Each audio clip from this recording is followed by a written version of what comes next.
자, 오늘부터는 여호수아서 강해를 하겠습니다. 오늘 본문 말씀 가지고 강하고 담대하라 라는 제목으로 함께 은혜를 나누겠습니다. 함께 우리 제목을 따라 하시겠습니다. 강하고 담대하라.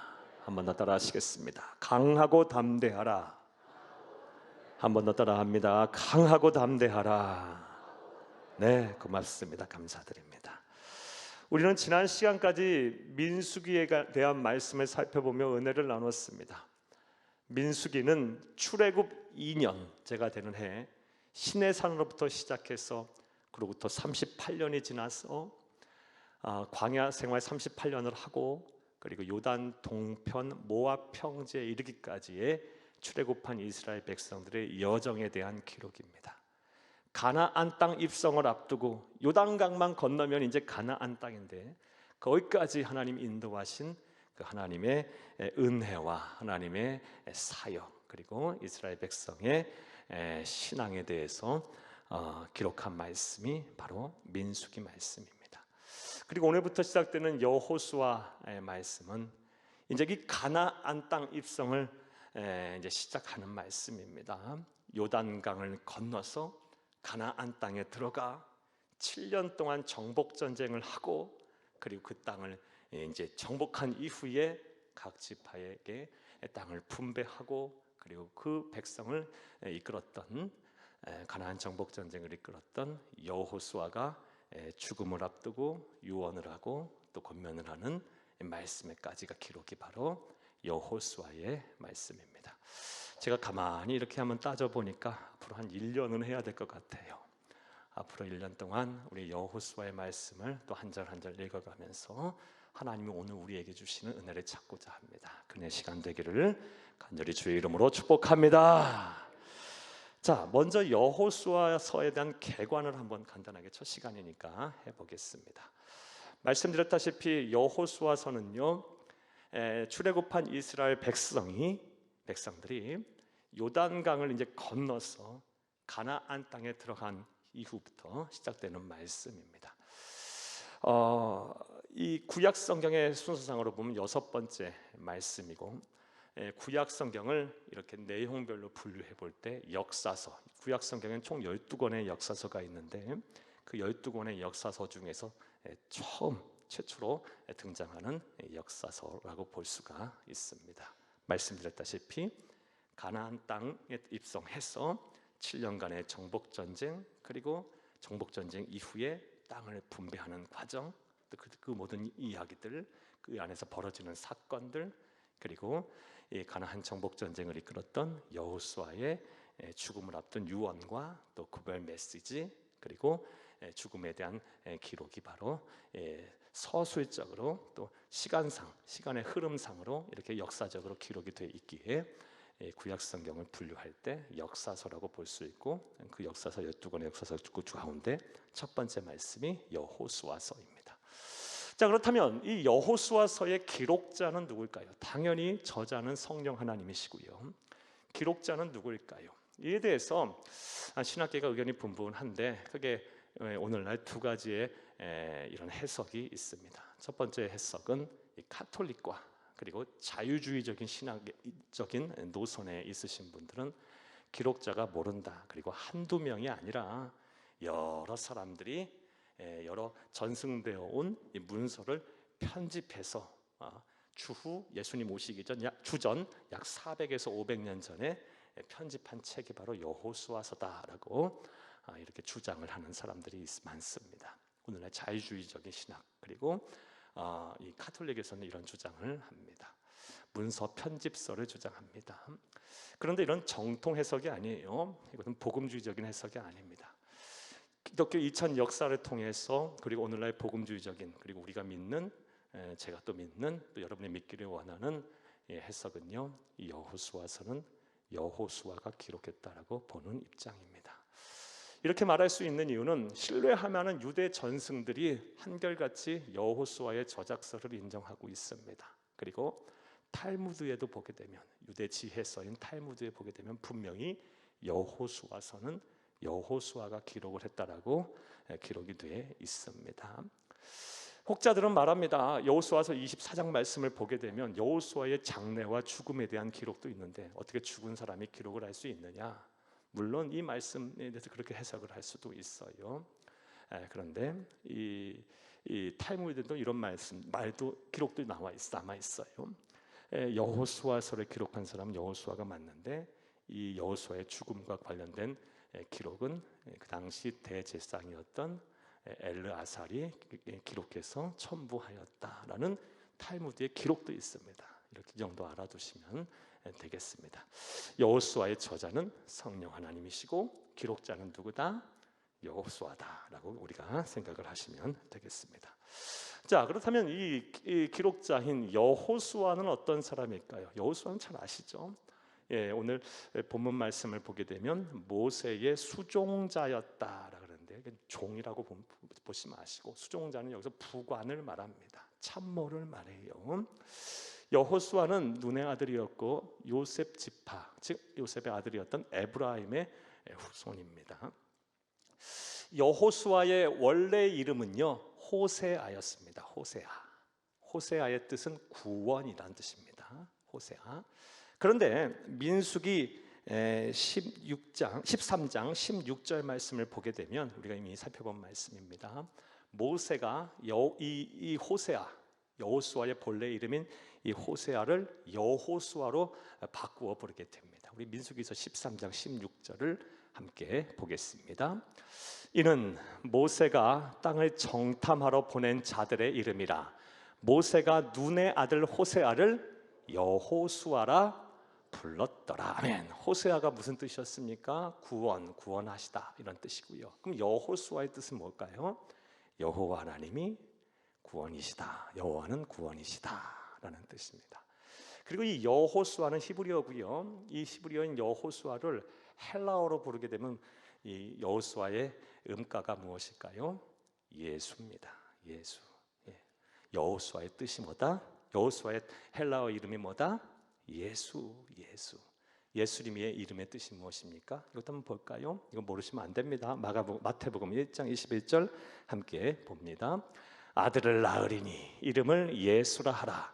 이는 그가 자기 백성을 그들의 죄에서 구원할 자이심이니라 하니라. 아멘. 예수님의 이름의 뜻이 무엇입니까? 자기 백성을 그들의 죄에서 구원할 자라는 뜻입니다. 자, 따라서 이 여호수아는 헬라어로는 예수고요. 그의 이름의 뜻이 뭐다? 여호와는 구원이시다. 자기 백성을 그들의 죄에서 구원할 자라는 뜻입니다. 이런 이유로 볼 때 여호수아는 구약의 우리 예수님을 예표하는 인물이다라고 볼 수가 있습니다. 따라서 우리는 이 여호수아를 보면서 여호수아의 사적, 여호수아의 행적, 여호수아의 태도, 여호수아의 이런 사명을 감당하는 모습을 보면서 우리는 신약의 우리 예수님을 볼 수가 있어야 할 줄로 믿습니다. 자, 여호수아의 이름의 뜻 그리고 여호수아가 어떤 사람인지 이해 다 되셨죠? 자, 그렇다면 이제 여호수아서를 앞으로 우리가 계속해서 이제 보게 될 텐데 1장부터 시작해서 24장까지의 이제 주된 내용에 대해서 말씀을 드리겠습니다. 한 절 한 절 나중에 우리가 다 살펴보면 보겠지만 여호수아서를 내용적으로 보게 되면 총 4부분으로 나눌 수가 있습니다. 간단합니다. 4부분으로 나눌 수가 있어요. 첫 번째 부분은 1장부터 5장까지가 첫 부분입니다. 그리고 그 주된 내용은 뭐다? 가나안 입성에 관한 말씀입니다. 요단강을 건너서 가나안 땅으로 이제 들어가는 그 입성에 이르는 과정, 이 안에서 벌어지는 수많은 이야기들, 수많은 내러티브들이 바로 이 첫 번째 내용입니다. 1장부터 5장까지 가나안 입성에 관한 말씀이고요. 이 부분에서 우리가 주목해야 될 핵심 단어는요, 건너라라는 거예요. 이 핵심 단어들을 잘 기억하세요. 건너라. 한번 따라해 봅니다. 건너라. 한 번 더 따라합니다. 건너라.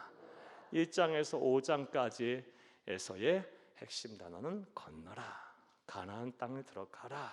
요단강을 건너라. 이 말씀입니다. 두 번째, 여호수아의 핵심 내용, 두 번째 핵심 내용은 6장부터 12장까지 말씀이고요. 가나안 정복에 관한 말씀입니다. 7년 정복 전쟁에 관한 말씀이에요.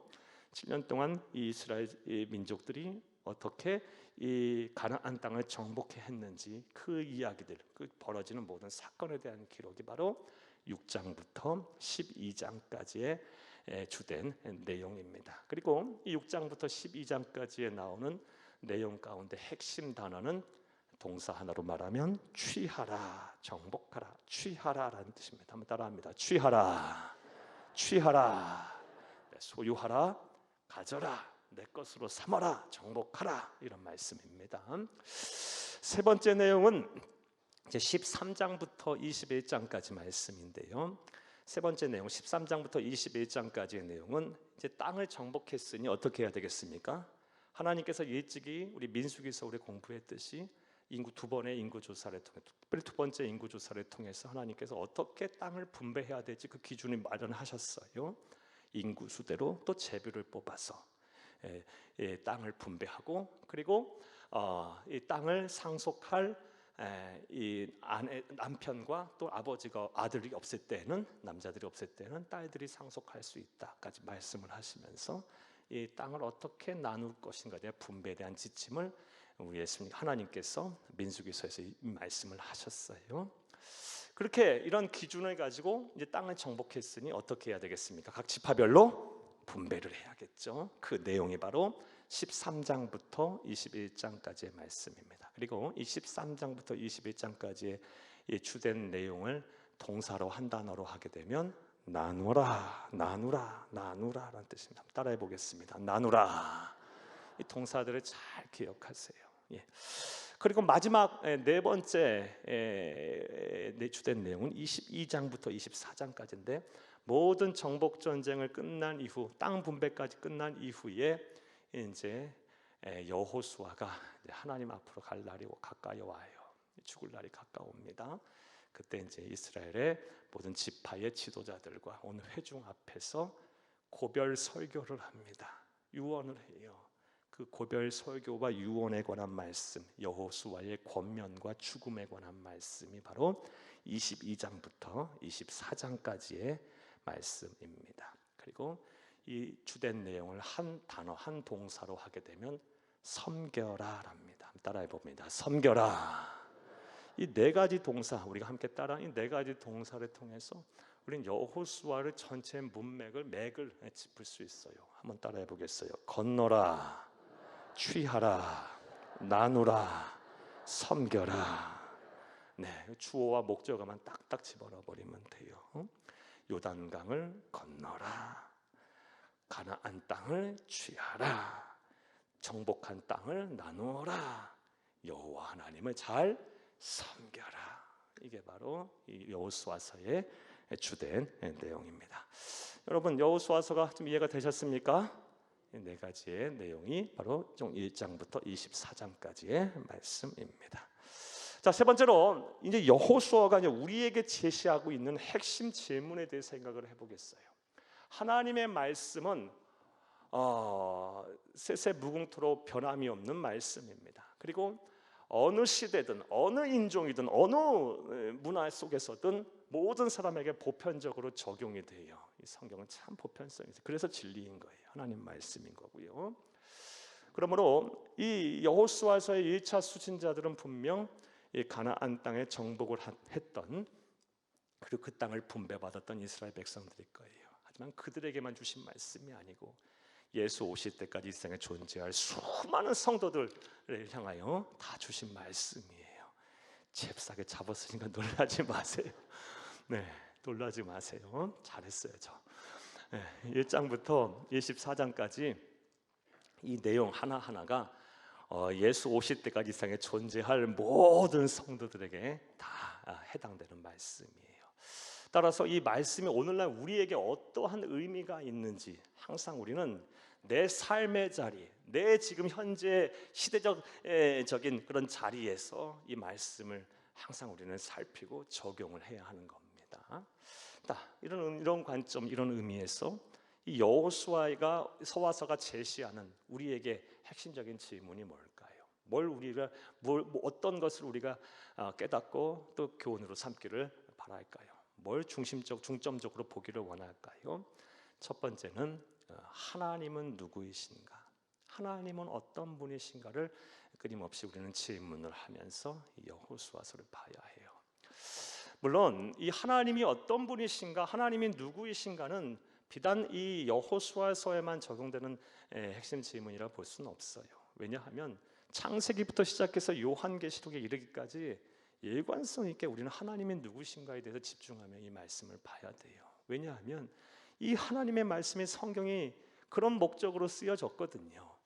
모든 사람들에게 하나님께서는 당신이 누구인가를 알게 하시려고 이 말씀을 남기신 거예요. 그래서 우리 계시라 그랬죠. 계시. 하나님이 계시하신 거예요. 당신이 누구인가를 나타내 보이시기 위해서.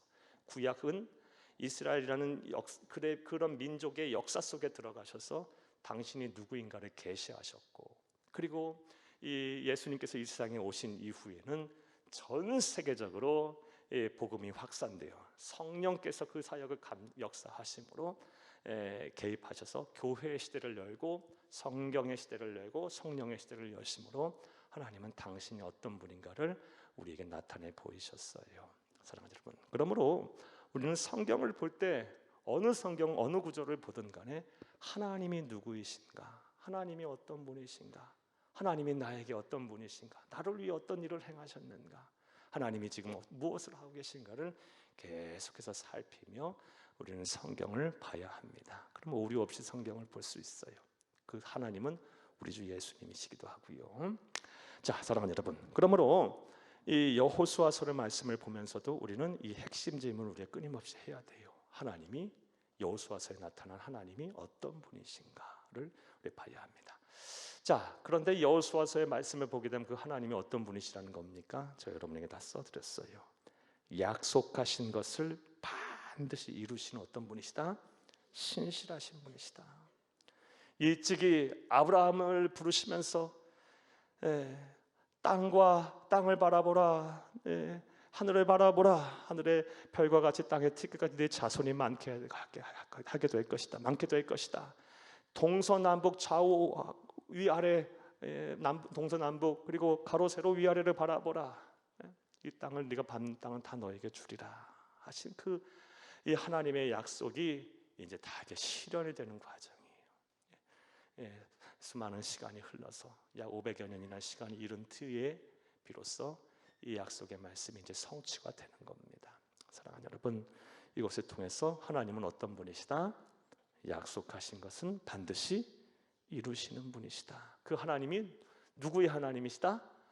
저와 여러분, 나의 하나님이시다. 이 신앙 고백이 우리에게 필요한 거예요. 사랑하는 여러분, 저와 여러분도 하나님께서 수많은 약속의 말씀을 주셨어요.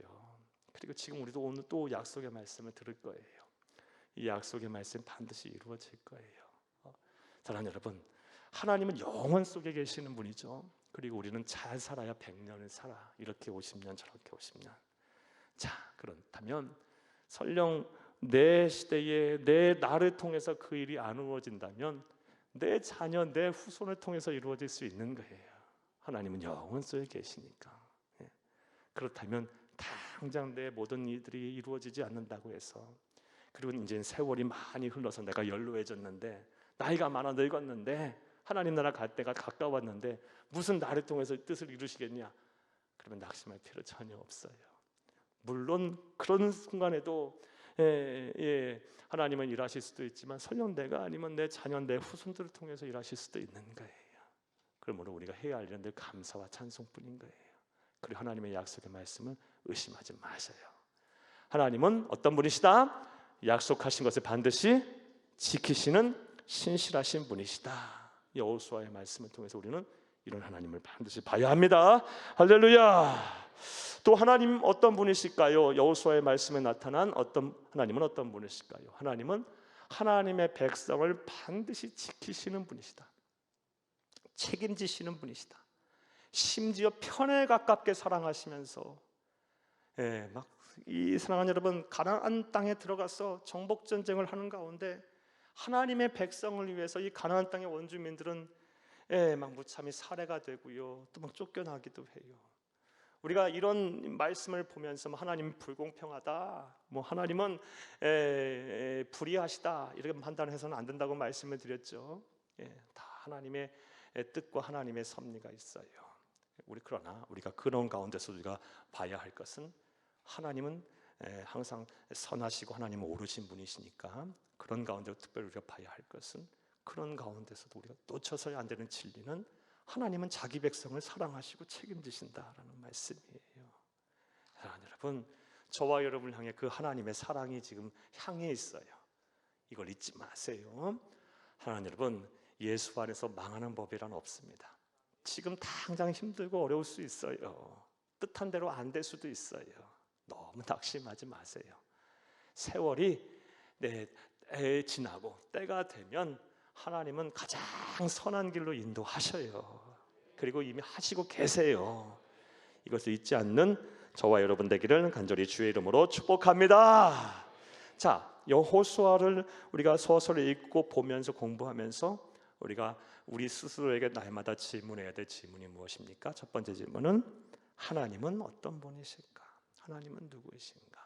이런 말씀을 잘 봐야 한다 말씀드렸습니다. 두 번째로 오늘날 우리의 삶의 자리에서 이 여호수아서를 적용하면서 그런 여호수아서를 봐야 하는데 우리가 또 우리 스스로에게 여호수아서를 보면서 해야 할 질문 어떤 질문입니까? 구원받은 하나님의 백성이 가나안 땅에 상징하는 하나님의 나라를 어떻게 이루고 그 안에 살 것인가에 대한 질문을 해야 합니다. 사랑하는 여러분, 누누이 말씀드렸지만 민수기서 강의하면서 말씀드렸지만 가나안 땅이 상징하는 바가 무엇입니까?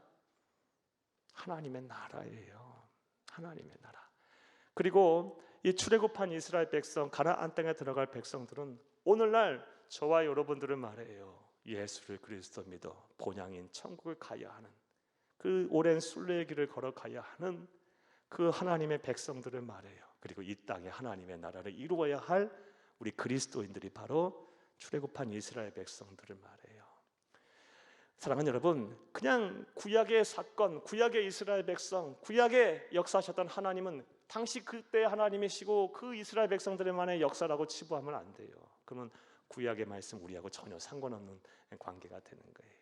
사랑하는 여러분, 구약에 있었던 모든 사건들은 오늘날 우리에게 우리와 연관이 있는 말씀들이에요. 구약은 신약의 그림자고요. 구약에 상징하는 많은 예표들이 오늘 우리에게 우리의 삶과 사역 그리고 우리의 신앙을 나타내요. 사랑하는 여러분, 따라서 이 구원을 받은 하나님의 백성인 출애굽한 이스라엘 백성이 가나안 땅에 들어가서 가나안 땅을 정복하고 가나안 땅을 나누고 분배하고 또 그 안에서 이제 어떻게 살아가야 할 것인가에 대한 말씀이 여호수아서의 말씀이라면 오늘 우리는 어떻게 그 말씀을 받아야겠어요?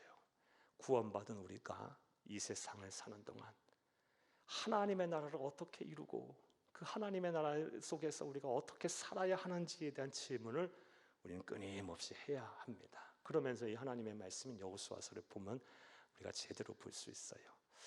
자, 그러면 어떻게 우리가 그 하나님의 나라를 이 땅에 이루고 그 하나님의 나라 속에서 우리가 어떻게 살아가야 할까요? 앞서 이 여호수아에서의 네 가지 핵심 동사에 대한 말씀을 드렸습니다. 건너라, 취하라, 나누라, 섬겨라. 복음을 가지고 우리는 세상 속으로 들어가야 해요. 세상 속으로 건너가야 합니다. 그래서 거기서 뭘 해야 돼요? 복음으로 세상을 정복해야 돼요. 세상을 취해야 돼요. 그리고 나서 어떡합니까? 복음을 나눠야죠. 그리고 복음이신 예수 그리스도를 영원토록 잘 섬기는 삶을 살아야 합니다. 이것이 바로 여호수아서의 말씀을 통해서 우리가 깨달아야 할 진리고요. 우리가 이 가나안 땅이 상징하는 하나님의 나라를 어떻게 우리가 이 세상에서 이루고 또 그 안에서 어떻게 살 것인가에 대한 답이 될 수 있습니다. 한번 따라해 보시겠습니다. 복음으로 세상을 정복하고 세상을 취하고 세상을 나누며 영원토록 하나님만을 섬겨라. 이것이 바로 여호수아서가 우리에게 주는 교훈이에요. 사랑하는 여러분, 이해되셨습니까? 이런 말씀대로 사는 저와 여러분 되기를 간절히 주의 이름으로 축복합니다. 축복합니다. 자, 지금까지 여호수아서의 일반적인 총체적인 개관에 대한 말씀을 간단하게나마 드렸어요. 자, 이제 이러한 내용을 바탕으로 오늘 본문에 대한 강의를 하겠습니다. 오늘 본문 여호수아서 1장 1절부터 9절까지의 말씀입니다. 먼저 여호수아서 1장 1절부터 4절까지의 말씀을 볼 텐데, 이 여호수아서 1장 1절부터 4절까지의 말씀은 모세가 죽은 이후에 하나님께서 비로소 여호수아에게 명령을 내리십니다. 어떠한 명령을 내리시는지 한번 살펴보겠습니다. 여호수아서 1장 1절부터 4절을 함께 읽겠습니다. 여호와의 종 모세가 죽은 후에 여호와께서 모세의 수종자 눈의 아들 여호수아에게 말씀하여 이르시되, 자, 모세가 죽었어요. 자, 모세는 몇 살에 죽었어요? 120살에 죽었고요. 느보산에서 죽었어요. 신명기서 34장 7절 말씀에 보게 되면 모세가 죽을 때, 120세에 죽을 때 눈이 흐려지지 않았고 기력이 아직도 쇠하지 않았는데 하나님이 데려가신 거예요. 왜 데려가셨을까? 사명이 끝났으니까. 그 얘기는 조금 이따도 하겠습니다. 모세가 죽은 이후에 하나님께서 이제 누구에게? 눈의 아들 여호수아에게 말씀하여 이르시되, 2절 읽겠습니다. 내 종 모세가 죽었으니 이제 너는 이 모든 백성과 더불어 일어나 이 요단을 건너 내가 그들의 곧 이스라엘 자손에게 주는 그 땅으로 가라. 요단강을 건너가라. 건너가서 뭐라는 겁니까? 땅을 정복하라. 3, 4절 읽겠습니다. 내가 모세에게 말한 바와 같이 너희 발바닥으로 밟는 곳은 모두 내가 너희에게 주었노니 곧 광야와 이 레바논에서부터 큰 강 곧 유브라데 강까지 해초 속의 온 땅과 또 해지는 쪽 대해까지 너희의 영토가 되리라. 아멘. 어떠한 명령을 여호수아에게 하셨습니까? 요단강을 건너가서 땅을, 가나안 땅을 정복해라. 정복해라. 이게 말씀이었어요. 자, 그런데 앞서 말씀드린 것처럼 모세가 죽자마자 하나님은 기다렸다는 듯이 여호수아에게 이 명령을 하세요. 이를 통해서 우리는 모세의 사명과 여호수아의 사명이 완전히 달랐음을 알 수가 있어요. 여러분, 앞서 말씀드린 대로 신명기 34장 7절 말씀에 보면 모세가 120세에 죽을 때 눈이 흐려지지 않았어요. 기력이 아직 쇠하지도 않았어요. 그런데도 하나님은 그냥 거두어 가버리신 거예요. 왜? 사명이 끝났으니까. 모세의 사명과 여호수아의 사명이 달랐기에 하나님은 이제 새 인물, 새 시대 새 인물을 통해서 그 일을 하기를 원하셨다는 거예요. 사랑하는 여러분, 그렇다면 모세의 사명은 무엇이었고 여호수아의 사명은 무엇일까요? 모세의 사명은 하나님의 백성인 구약의 이스라엘 백성들을 출애굽시키는 거예요. 구원하는 거예요. 그래서 자유케 하는 거예요. 이게 바로 모세의 사명이었어요. 자, 그렇다면 이 여호수아의 사명은 무엇입니까? 우리 읽었다시피 이스라엘 백성들을 데리고 요단을 건너서 하나님께서 주시고자 약속하신 땅을 정복하는 것, 땅을 소유케 하는 것, 이것이 바로, 그래서 하나님의 나라를 그 땅에 이루는 것, 이것이 바로 여호수아의 사명이에요. 사명이 완전히 다르죠. 사랑하는 여러분, 이처럼 하나님은 저와 여러분에게도 마찬가지예요. 각자 주신 은사대로 사명이 다 다를 수 있어요. 같을 수도 있지만 다르게 또 다를 수도 있어요. 하나님은 저와 여러분 한 사람 한 사람을 다 귀하게 여기세요. 그리고 세상이 만들어지기 전부터 하나님의 백성으로 점 찍어놓고 때가 돼서 부르시고 우리가 믿음으로 화답한 자를 향해서는 다 하나님이 놀라운 당신의 계획을 다 가지고 있어요. 그 계획대로 사명이 부여가 되는 거예요. 이런 것을 생각해 본다면 우리가 다른 사람의 사명이 크고 하나님 크게 쓰신다고 해서 우리가 시기하거나 질투할 필요가 있어요? 없어요? 없어요. 내가 가진 사명이 다르고 또 다른 사람이 받은 사명이 다르니까, 내 사명과 다른 사람의 사명이 다를 수 있으니까. 그리고 우리 고린도후서의 말씀에서도 봤듯이, 전서의 말씀에서도 봤듯이 이 하나님이 주시는 은사의 경중, 이 은사의 크고 작음의 차이는 없어요. 모든 은사는 다 귀한 거예요. 하나님은 눈에 동일해요. 사랑하는 여러분, 따라서 남의 사역과 나의 사역을 비교할 필요도 없어. 네. 시기 질투하지 마루. 얼마나 이게 참 죄송하고 미안하고 미안한 얘기인데 부끄러운 얘기기도 해. 이 목사 세계에서 얼마나 시기 질투가 심한지. 못 살겠어 아주. 날마다 마음의 상처를 받아. 세안교회는 나날이 부흥한데 젊은 목사가 그렇게 한데 얼마나 시기 질투가 심한지. 그거 다 받고 있으면 막 마음이 갈기갈기 찢어져. 뭐 나 하고 싶어도 하나? 주신 사명 가지고 하는 거지. 때로는 도망가고 싶을 때도 많고, 잠도 못 자고 그냥 힘들어. 어떻게 사는지도 모르고 살아. 정말 그래요. 여러분 가만히 생각해 보세요. 댁에 가서 생각해 보세요. 5명의 자녀가 있으면 5손가락 다 안 깨물어서 안 아픈 손가락이 어디 있어? 5사람 다 신경 써야 되는 거예요. 수천 명의 성도면 그 수천 명의 성도 다 안 신경 쓰지 않으면 어떡해? 다 마찬가지. 힘들어. 그걸 모르고 그냥 큰 사역하면 다 편하고 그냥 크게 일하는 줄만 알고. 아니죠. 하나님 큰 교회도 사랑하고 작은 교회도 사랑하세요. 하나님의 몸인데 귀하지 않은 것이 어디 있어요? 한 성도도 귀하고 수백 명, 수천 명의 성도도 귀한 거예요. 다 한 분 한 분 하나님은 사랑하신다니까요.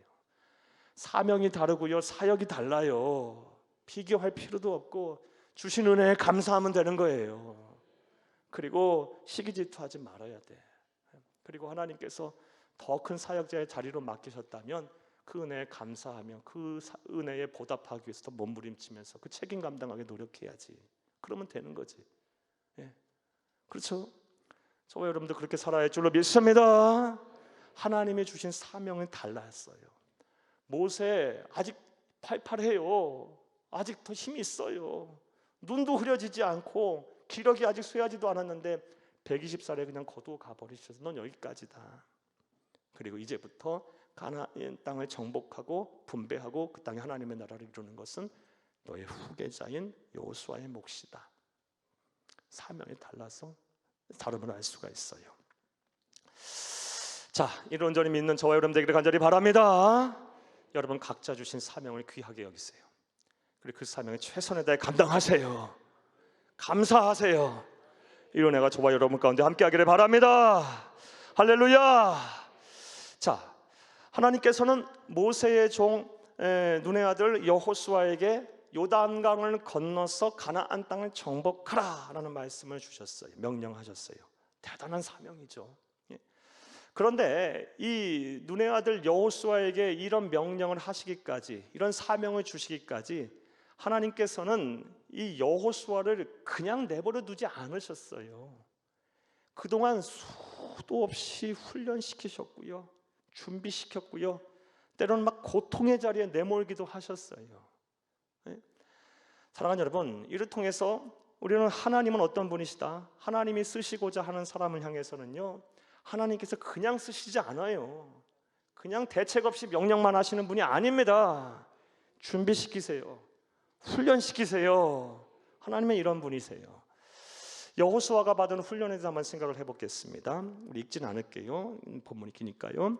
출애굽기 17장 8절에서 16절 말씀에 보면요, 출애굽한 이후에 이스라엘 백성들이 그 이민족과 최초로 전쟁을 벌려요. 누구하고 전쟁을 벌립니까? 아말렉 족속하고 벌려요. 그때 그 아말렉 족속하고 전쟁을 할 때 선봉작으로 나서서 그 전장에서 이스라엘 백성을 이끌었던 사람이 누굽니까? 여호수아 54살에 전쟁의 선봉장에 서서 그 피비린내 나는 그것에서 칼을 들고 창을 들고 싸웠던 사람이에요. 총사령관으로. 사랑하는 여러분, 군사지휘관으로서 훈련을 시킨 거예요. 까딱하면 죽을 수도 있어요. 어디서 창이 날라올지, 어디서 칼이 날라올지, 어디서 화살이 날라올지 몰라요. 전쟁 한복판에 서 있던 사람이었어요. 거기서 그런 훈련을 시키셨어요. 또 출애굽기 24장 12절에서 13절 말씀에 보게 되면 시내산에서 이 모세가 하나님을 대면하며 거기서 율법을 받고 10계명 두 돌판을 받는 그 자리에 누구만을 대동하고 갑니까? 여호수아만 데려가요. 여호수아 가서 모세와 같이 뭘 본 거예요? 하나님의 영광을 본 거예요. 지워져도 지워지려고 해도 지워지지 않으면 하나님의 살아계심에 대한 흔적을 남기고 온 거예요. 신앙의 체험을 시켰어요.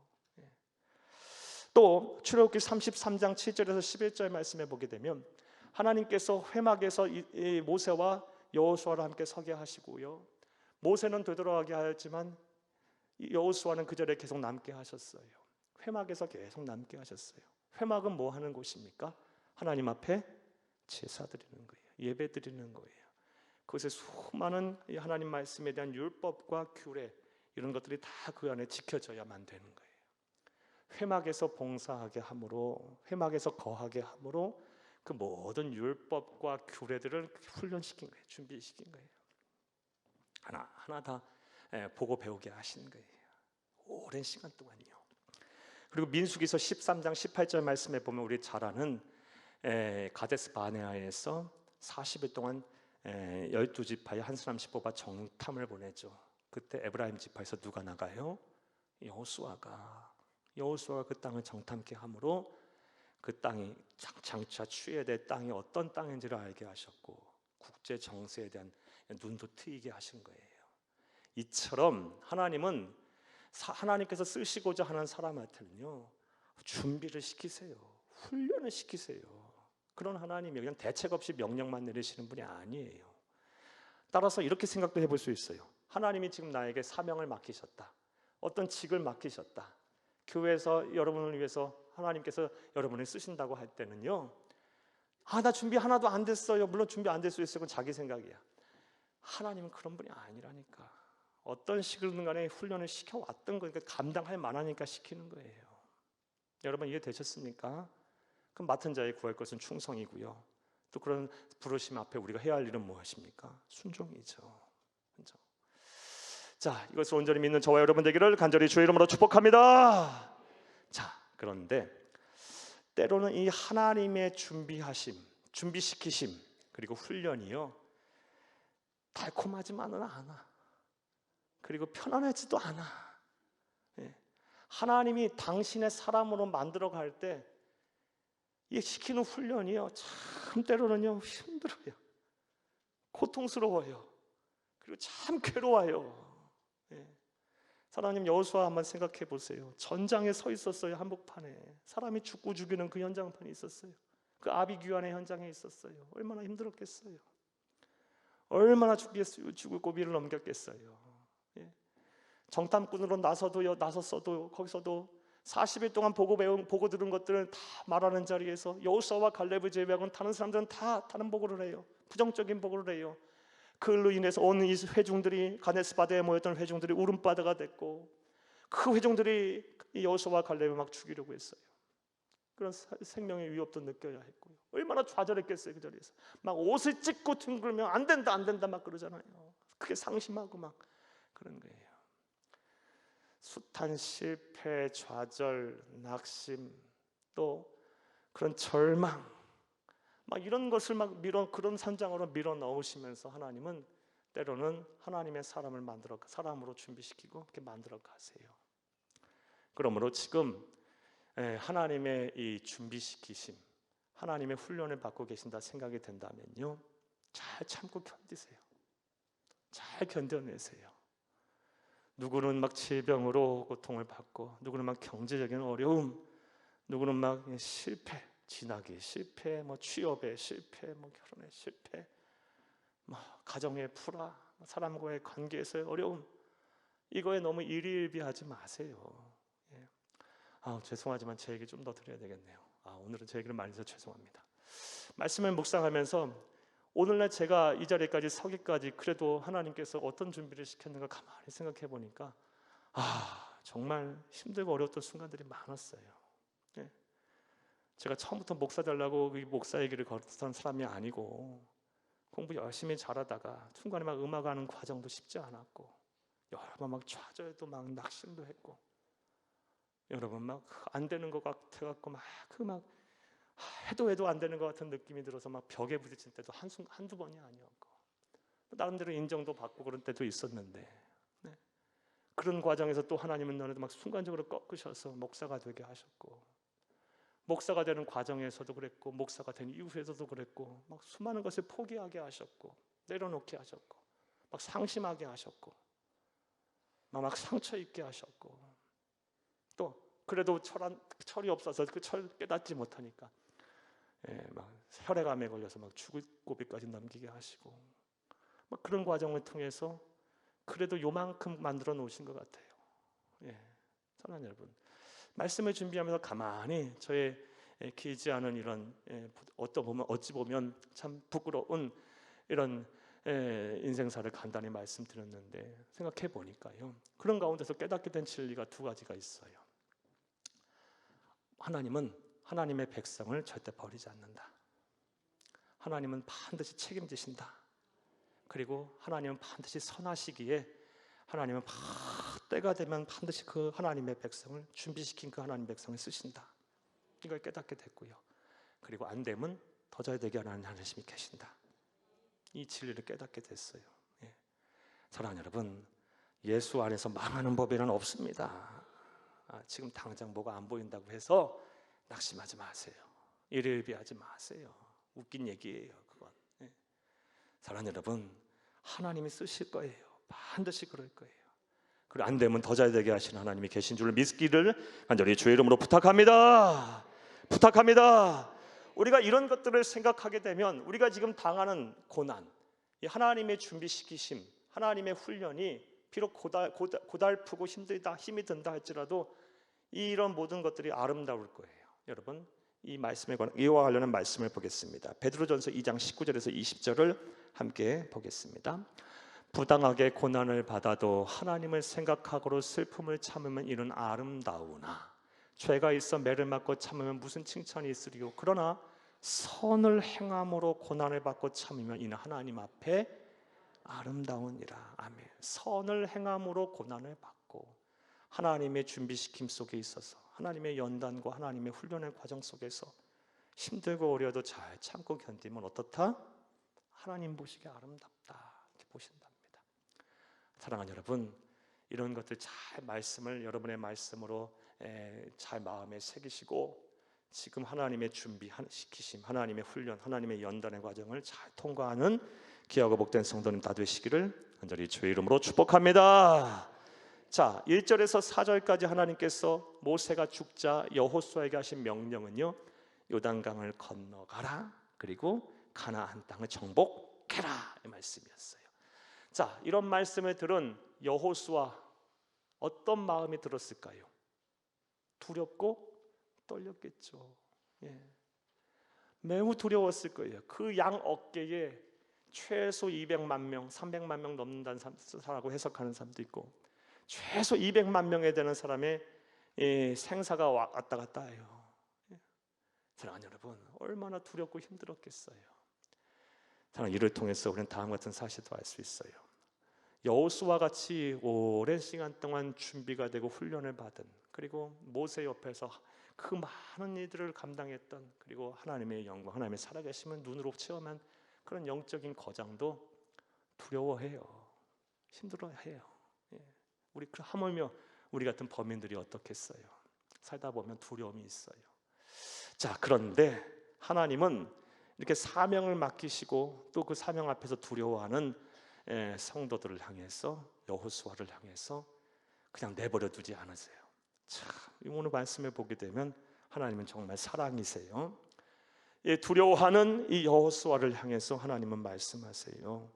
권면의 말씀을 주시고 또 약속의 말씀도 주심으로 두려움에서 벗어나게 하십니다. 어떤 권면의 말씀을 주시냐? 바로 오늘 설교의 제목이에요. 따라합니다. 강하고 담대하라. 한 번 더 따라합니다. 강하고 담대하라. 무려 3번이나 오늘 본문 말씀에서 얘기하고 계세요. 6절을 함께 읽겠습니다. 6절, 강하고 담대하라. 너는 내가 그들의 조사에게 맹세하여 그들에게 주리라 한 땅을 이 백성에게 차지하게 하리라. 강하고 담대하라 한번 말씀하셨어요. 7절도 읽겠습니다. 오직 강하고 극히 담대하여 나의 종 모세가 내게 명령한 그 율법을 다 지켜 행하고 오르나 자르나 치우치지 말라. 그리하면 어디로 가든지 형통하리니. 9절에서도 또 말씀하세요. 내가 내게 명령한 것이 아니냐. 강하고 담대하라. 두려워하지 말며 놀라지 말라. 네가 어디로 가든지 네 하나님 여호와가 너와 함께 하느니라 하시니라. 아멘. 강하고 담대하라. 강하고 담대하라. 강하고 담대하라. 3번이나 말씀하세요. 그리고 따라서 저와 여러분 또한 사명 앞에 또 하나님의 연단, 하나님의 준비시키심, 하나님의 훈련, 또 여러 가지 원치 않는 이런 삶의 어려움과 고통을 당했을 때, 사건 사고에 휘말렸을 때 두려움이 우리에게 찾아오겠죠. 그럴 때 우리는 하나님의 나를 향하신 이 하나님의 권면의 말씀을 잊지 말아야 해요. 하나님은 지금도 저와 여러분에게 말씀하고 계세요. 강하고 담대하라. 사랑하는 내 아들아, 강하고 담대하라. 사랑하는 내 딸아, 강하고 담대하라. 강하고 담대하라. 강하고 담대하라. 이게 저와 여러분이 오늘 들어야 될 하나님의 음성이에요. 강하고 담대하라. 그러면서 오늘 본문 말씀을 보게 되면 우리가 강하고 담대할 수 있는 그 근거도 말씀을 하고 계세요. 5절 있고 9절도 있겠습니다. 5절 읽습니다. 내 평생에 너를 능히 대적할 자가 없으리니 내가 모세와 함께 있었던 것 같이 너와 함께 있을 것임이니라. 내가 너를 떠나지 아니하며 버리지 아니하리니. 우리가 강하고 담대할 수 있는 근거, 하나님이 나와 함께 하신다. 하나님이 나와 함께 하신다. 이게 근거예요. 9절도 함께 읽겠습니다. 내가 내게 명령한 것이 아니냐. 강하고 담대하라. 두려워하지 말고 놀라지 말라. 네가 어디로 가든지 내 하나님 여호와가 너와 함께 하느니라 하시니라. 아멘. 강하고 담대할 수 있는 근거, 우리 그리스도인이 강하고 담대할 수 있는 근거는 하나님이 나와 함께 하신다. 임마누엘, 임마누엘의 하나님이 계신다. 이게 저와 여러분이 담대할 수 있는 근거예요. 세상 앞에 당당하세요. 실패를 두려워하지 마세요. 무서워하지 마세요. 질병으로 여러분 설령 여러분 질병으로 지금 고통을 받고 그것으로 인해서 막 힘이 들고 막 삶이 막 피폐해졌다 할지라도 사랑하는 여러분, 강하고 담대하세요. 하나님이 여러분과 함께 하십니다. 사랑하는 여러분, 생활고로 인해서 사는 것이 힘들다 할지라도 강하고 담대하세요. 사람으로 인해 낙심하고 또 막 마음의 상처를 입고 했다 할지라도 강하고 담대하세요. 흐르는 세월 속에 막 우울증도 찾아오고 공황장애도 오고 막 정신적인 막 고통도 찾아오고 할 텐데 그런 상황 가운데서도 강하고 담대하세요. 하나님이 여러분과 함께 하실 줄로 믿습니다. 믿습니다. 마태복음 28장 20절 말씀에 우리 예수님께서 부활하여 승천하시면서 남기신 마지막 메시지도 그것 아닙니까? 우리가 매일 우리 폐회송으로 부르고 있잖아요. 내가 너에게 분부한 모든 것을 가르쳐 지키게 하라. 볼지어다 내가 세상 끝날까지 너희와 항상 함께 있으리라 하시니라. 아멘. 예수님 마지막 말씀이에요. 부활하고 승천하시면서 남기신 그 예수님의 그냥 간절한 메시지예요. 볼지어다 내가 세상 끝날까지 너희와 항상 함께 있으리라. 항상 함께 있으리라. 하나님은 거짓말하시는 분 아닙니다. 그리고 반드시 약속하신 것 지키시는 그 신실하신 분이십니다. 여러분과 지금 함께 하십니다. 강하고 담대하시기를 간절히 주의 이름으로 축복합니다. 자, 하나님께서는 여호수아에게 요단강을 건너라 그리고 가나안 땅을 정복하라라는 명령을 하셨어요. 이 명령을 듣자 모세가 죽은 이후 그 이스라엘 백성들을 끌고 그 가나안 정복 전쟁을 해야 되는 여호수아는 두렵고 떨렸어요. 그러자 하나님께서는 그 마음까지 받으시고 참 세밀하신 사랑의 하나님이세요. 강하고 담대하라는 무려 3번이나 말씀을 쓰세요. 성경은 대단히 함축적인 언어로 쓰여진 하나님의 말씀이에요. 문학이에요. 그런데 이게 강하고 담대하라는 말을 무려 3번이나 강조하셨다는 것은요, 제 생각에는요 3번만 말씀하신 게 아니고 귓가에 그냥 막 계속 사무치도록 아니 못이 박히도록 강하고 담대하라, 강하고 담대하라, 강하고 담대하라 말씀하셨을 것 같아요. 마음에 그냥 막 딴 생각 안 들도록 강하고 담대하라, 내가 너와 함께함이라 이 말씀을 하셨던 것 같아요. 그런 하나님이 지금 저와 여러분에게도 강하고 담대하라고 말씀하세요. 하나님은 함께 하십니다. 여호수아의 하나님은 우리 하나님이신 줄 믿습니다. 자, 그런 이후에 하나님께서는 한 가지 조건을 하나님 내걸으세요. 내가 너와 함께 할 거야. 반드시 지켜줄 거야. 그런데 이거 하나만은 꼭 지켜라 말씀하고 계세요. 7절에서 9절을 함께 읽겠습니다. 오직 강하고 극히 담대하여 나의 종 모세가 내게 명령한 그 율법을 다 지켜 행하고 우로나 좌우나 치우치지 말라. 그리하면 어디로 가든지 형통하리니. 율법을 다 지켜 행하고 우로나 좌우나 치우치지 말라. 8절 읽습니다. 이 율법책을 내 입에서 떠나지 말게 하며 주야를 거듭 묵상하여 그 안에 기록한 대로 다 지켜 행하라. 뭐 해라? 율법책 하나님의 말씀을 다 지켜 행하라. 그리하면 함께 읽습니다. 내 길이 평탄하게 될 것이며 내가 형통하리라. 자, 9절도 읽습니다. 내가 내게 명령한 것이 아니냐? 강하고 담대하라. 두려워하지 말고 놀라지 말라. 네가 어디로 가든지 내 하나님 여호와가 너와 함께 하느니라 하시니라. 아멘. 내가 내게 명령한 것이 아니냐? 명령을 지켜라. 결국 뭐라는 겁니까? 하나님의 말씀에 순종해라. 이거면 된다. 다른 거 다 필요 없다. 순종해라. 순종하면 나는 너를 절대 버리지 않는다. 너를 반드시 지킨다. 너의 앞길을 형통하게 할 것이다. 이게 하나님 우리에게 주시는 말씀이에요. 조건이에요.